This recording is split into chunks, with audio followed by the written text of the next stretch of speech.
¿Qué tal? Muy buenas tardes, bienvenido a la siguiente clase de esta semana.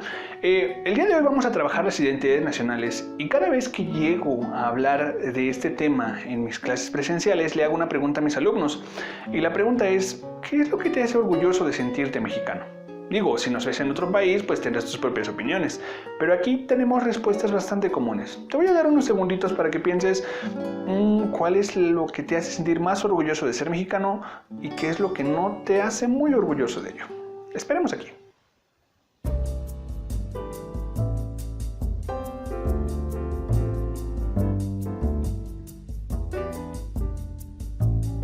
Tiempo. Bien. Tengo un listado de opciones, pero solamente te voy a compartir las dos más comunes. Regularmente, la opinión más repetida y la principal que escucho cada vez que hablan de qué es lo que más te hace sentir orgulloso de ser mexicano es la comida. Más allá de las otras cuestiones que rodean a la idiosincrasia del mexicano, la comida y los diversos platillos es lo primero que viene a la mente de un mexicano cuando se habla de lo que se siente orgulloso. Y del lado contrario de lo que no se siente orgulloso, la clase política, es decir, los políticos de nuestro país, siempre han ocupado el primer lugar en mis encuestas. ¿Se parecen a lo que tú opinaste? Quizás sí o quizás no. Pero bueno, el punto es que eso de la identidad nacional es algo muy presente en todos los países y cada país busca de dónde sacar para poder hacerte sentir parte de un país. Porque al final, pues no basta con haber nacido en un pedazo de tierra para sentirte parte de él. Todos los países lo enfocan de manera diferente, pero siempre tratan de llamar al recuerdo de acciones importantes, batallas importantes, guerras ganadas o personajes importantes que hayan nacido dentro de esa nación para hacerte sentir parte y hacerte sentir orgulloso de pertenecer a ella. El día de hoy vamos a hablar de eso, pero hablar de cada uno de los países de este planeta nos llevaría un video de 10 horas. Entonces vamos a hacer algo que no se hace mucho, que es crear generalidades. El día de hoy vamos a hablar por continente de cómo es que manejan sus identidades nacionales para que tengamos más o menos una idea de cómo es que cada quien ve este suceso que pues al final es muy importante por lo que es lo que nos define en lo que somos y en lo que damos para nuestros propios países.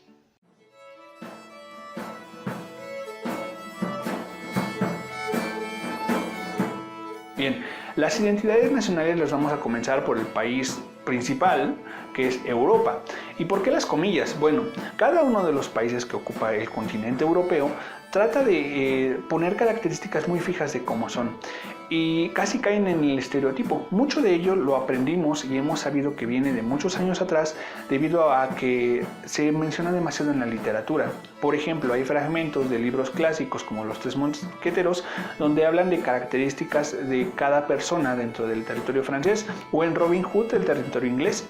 Esto es debido a que los países europeos no siempre han sido los mismos, sus fronteras varían demasiado, todo en función de las guerras o de los cambios que existieron a lo largo del tiempo.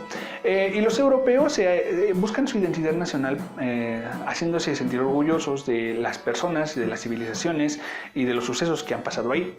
Europa es la zona mejor documentada en términos históricos en el mundo, entonces ellos pueden ser como muy específicos en las cosas que los hacen sentirse orgullosos de cada lado. Pero bueno, Europa como tal tiene un problema fuerte, por así decirlo, desde la creación de la Unión Europea, que es el tema de la siguiente clase también. Los europeos han visto nacer de manera progresiva partidos ultranacionalistas, es decir, grupos que abogan porque las naciones se encierren más en sí mismas y tengan una identidad nacional más definida. La Unión Europea ha venido a unir a muchos países con fronteras amigables, pero al mismo tiempo ha creado como problemas sobre decir en qué momento termina la identidad de uno y en qué momento inicia la identidad del otro.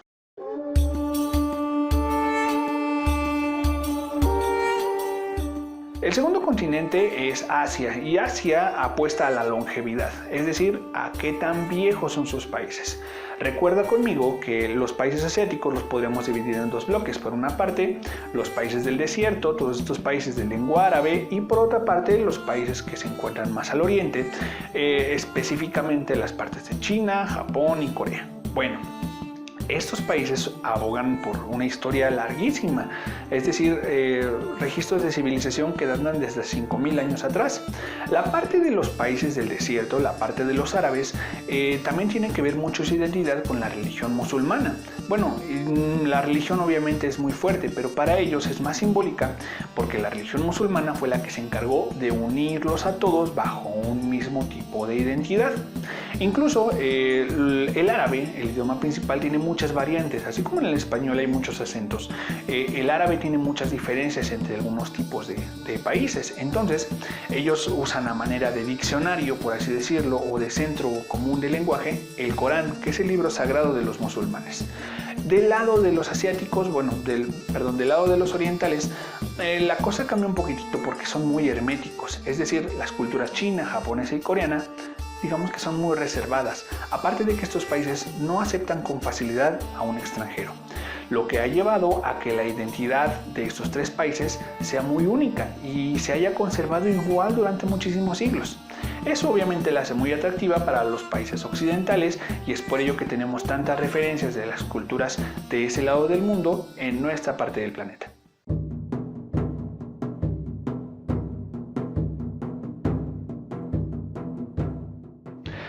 África digamos que tiene un problema ahí. No es que no tenga una identidad cultural, más bien que no hay registros. La parte africana fue muy golpeada por las políticas de esclavos que existieron durante la época colonial, tanto americanas como europeas.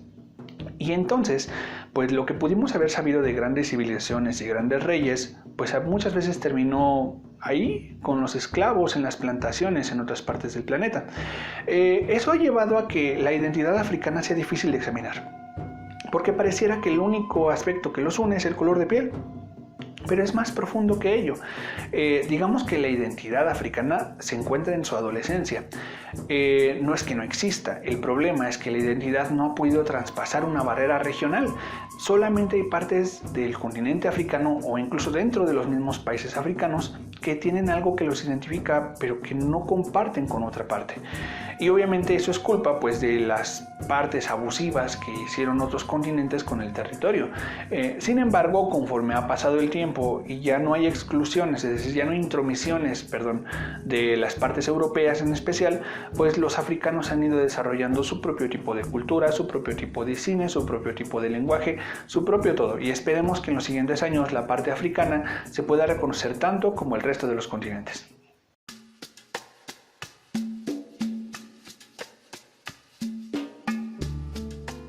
La parte americana es, digamos que la más rica, quitando a Argentina y a los Estados Unidos y Canadá, pero ahorita hablamos de eso. El resto de los países tiene una identidad nacional muy colorida.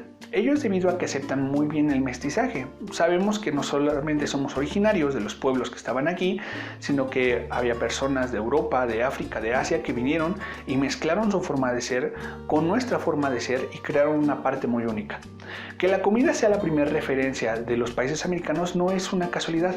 En realidad es muy importante porque la cocina americana es una mezcla de cocinas de todas partes del mundo y eso le da un sabor y una característica única y por eso nos sentimos tan orgullosos de ello, junto con las tradiciones y todo lo demás.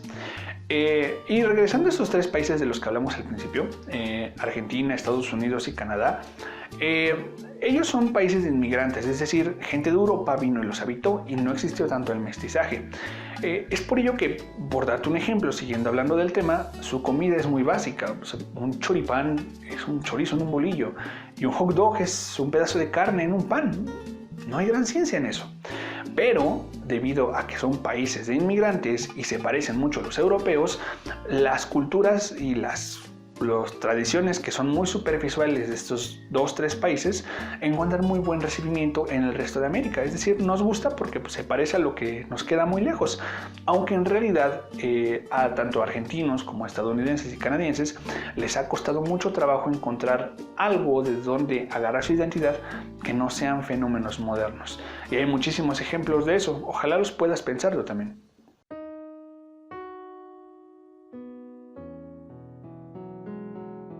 Finalmente, la parte de Oceanía pareciera que son pues las más alejados y los que pues quién sabe quiénes son, pero en realidad la identidad de los miembros del continente oceánico se parece mucho a los de los americanos. Las islas de Oceanía durante la época colonial fueron ocupadas como puertos y entonces hubo también una mezcla de culturas muy fuerte con las cuestiones originarias. Entonces digamos que las islas de Oceanía tienen bien definida su capacidad de identidad. La parte de Australia aún es más importante porque los australianos pues tienen cosas que no hay en ninguna otra parte del mundo, por ejemplo los canguros o los koalas. Entonces han podido definir muy bien su identidad, convertirse en alguien muy único y marcar un poquito de distancia con el resto de los países de habla inglesa. Solamente que como nos quedan muy lejos, pues no lo conocemos muy bien. Entonces, la cuestión de la identidad acá es que cada país forma las cosas de las que se siente orgullosa y las trata de enseñar, y los propios habitantes encuentran las cosas que les gustan y las que no, y eso las hace más o menos cercanas al territorio en donde viven. Nuestra tarea del día de hoy es muy sencilla, no vamos a ocupar libro. Toma tu libreta y escríbeme 5 cosas que te hagan sentir orgulloso de ser mexicano y 5 cosas que no lo hagan.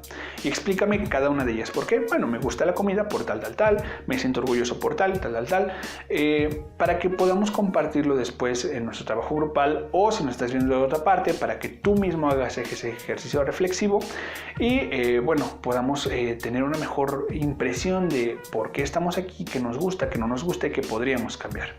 Vamos a dejarlo por aquí el día de hoy. Hoy fue una clase bastante nutrida, espero que te haya gustado.